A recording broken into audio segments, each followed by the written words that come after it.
3 minggu sudah mereka berdua tinggal di rumah besar ini, Faiz dan Salsa memutuskan kembali ke kafe setelah meyakinkan jika kesehatan anak di dalam kandungan dan istrinya sudah kembali pulih. Wanitanya tidak diizinkan lagi menemani bekerja jika bosan tinggal meneleponnya saja tanpa harus turun ke bawah. Mengurangi naik turun tangga seperti yang dianjurkan dokter, ini juga menjadi alasan Faiz membawa kembali istrinya pulang. Meski di rumah masih ada banyak kamar kosong di lantai bawah tapi ia tetap kekeh membawanya. Lagian kalau tinggal di tempatnya sendiri tidak capek perjalanan pulang pergi dan bisa sering-sering menengok istrinya jika tiba-tiba rindu menyerang. Seperti biasa saat Faiz istirahat makan siang mendapati istrinya salat sembari duduk.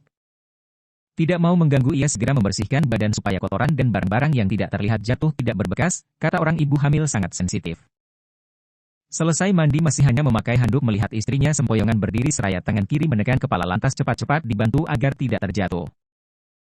Pusing, keluh Salsa. Setelah memastikan istrinya duduk dengan benar di atas kasur bersender bantal yang sudah ia susun Faiz lekas-lekas memakai pakaian. Semenjak hamil istrinya lebih manja inginnya terus menempel jika Faiz ada di rumah tapi kalau tidak di rumah ya biasa saja tidak butuh mencari-cari. Kebiasaannya tidak bisa makan saat masih ada matahari masih berlanjut hingga kini. Namun, tidak untuk makanan pemberian orang lain dia mau memakan hingga tandas asal bukan nasi jadi orang tua mereka bergantian mengirimkan camilan. Mau brownies? Ada yang bawa brownies.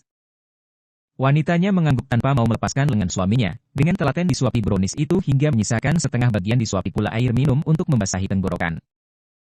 Pelukan di lengan semakin erat biasanya kalau sudah seperti ini Salsa mulai mengantuk berat dan tertidur.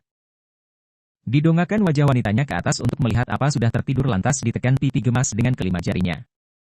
Meski kuncir rambutnya sedikit acak-acakan Salsa masih terlihat cantik karena sejak menjadi Nyonya Faiz tidak pernah telat perawatan di salon walaupun dia kini sedang dalam kondisi berbadan dua. Mereka berdua baik ke salon maupun melakukan aktivitas luar selalu dilakukan di malam hari. Hampir setiap malam keluar jika tidak dituruti Salsa tahan menangis hingga pagi. Tapi syukurlah kehamilannya setiap diperiksa selalu dalam keadaan baik. Orang tua mereka begitu antusias mengantar setiap kali memeriksakan kandungan karena ini sama-sama cucu pertama.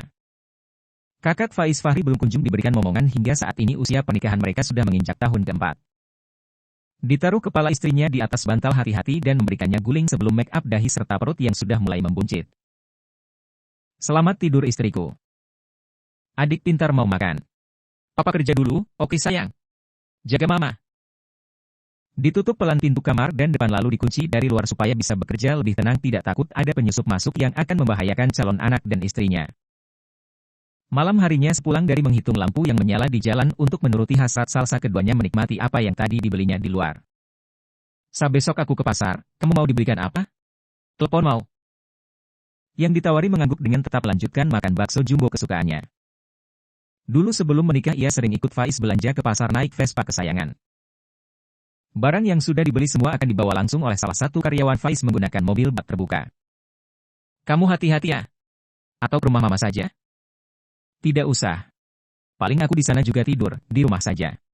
Kamu langsung pulang kan? Iya, terus aku mau kemana? Mana pernah aku pergi lama tanpa kamu? Ditarik wajah sahabatnya yang duduk di bawah menghadap meja dengan satu tangan lantas dicium cukup lama dahi pipinya. Salsa pun merentangkan tangan dan disambut oleh sahabat lelakinya, kok aku jadi melo gini? Faiz tidak menjawab. Kenapa perasaannya berat? Salsa di rumah mama saja ya besok? Wanita di depannya menggeleng, diselipkan rambut panjang istrinya ke belakang telinga menatap gelisah, baik-baik ya di rumah. Sudah bangun? Kamu nangis? Kenapa? Semalaman kamu nangis? Saat membuka mata Faiz mendapati wajah istrinya bengap semua menatap ke arahnya, baru kali ini ia melihat Salsa menangis parah seperti ini. Salsa. Dilepas pelukan sahabatnya meminta penjelasan tapi Salsa justru semakin erat dan sangat erat dan mulai menangis lagi, ia menyerah. Kamu kangen ayah? Nanti sepulang dari pasar kita ke sana. Ibu hamil itu menggeleng, entah karena hormon atau apa. Dari semalam bawaannya susah hati ini menangis tapi tidak tahu sedih karena apa. Baru 2 hari yang lalu keluarganya berkunjung hanya kakak sambung dan ipar yang tidak datang. Keluarganya tidak memberitahu kondisi sebenarnya jika Fanya kabur dari rumah.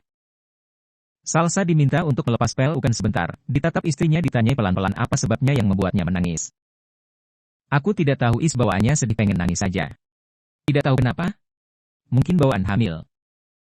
Pria tersebut lega ternyata hanya bawaan bayi yang ada di dalam perut, sejak hamil emosi istrinya tidak stabil sering merajuk dan menangis secara tiba-tiba. Kamu tidak apa-apa aku tinggal sebentar?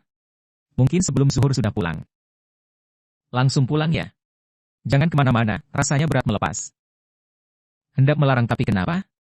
Entah kenapa perasaannya sungguh tidak enak. Takut. Pel Yuki lagi. Kapan kita mandinya itu sudah azan? Apa mau lagi? Digigit jari suaminya kesal sudah tahu lagi melau malah diajak bercanda. Au sakit. Sampai berbekas gini, pingin tak? Teriak Salsa takut jarinya dibalas digigit. Belum juga digigit. Ditarik ke bawah bibirnya mulai berkaca-kaca, gak mana mungkin aku bisa menyakitimu, sudah jangan menangis kasihan adik bayi. Pelukan sebentar ya habis itu mandi.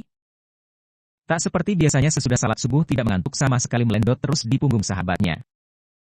Salsa minta sarapan mie instan buatan Faiz dengan 2 telur ceplok mata sapi di atasnya. Ya Allah Sa, aku gak bisa gerak ini loh, gak bisa jalan. Dari belakang wanita itu hanya cekikikan dan semakin mempererat lingkar tangan. Ayo makan sudah matang. Tangan Salsa mulai aktif bergerilya lalu ditiup telinga sahabatnya dari belakang, kamu ya yang mulai. Gak. Faiz yang mulai-mulai menaruh asal mie goreng yang sudah jadi di meja lalu memutar badan untuk menculik Salsa membawanya ke kamar. Faiz. Sesudah menyiapkan makan siang untuk istri Faiz masuk ke dalam kamar berpamitan. Meski tahu makanannya belum tentu dimakan hanya buat jaga-jaga jikalau nanti sahabatnya lapar. Aku berangkat dulu ya, bisiknya pelan.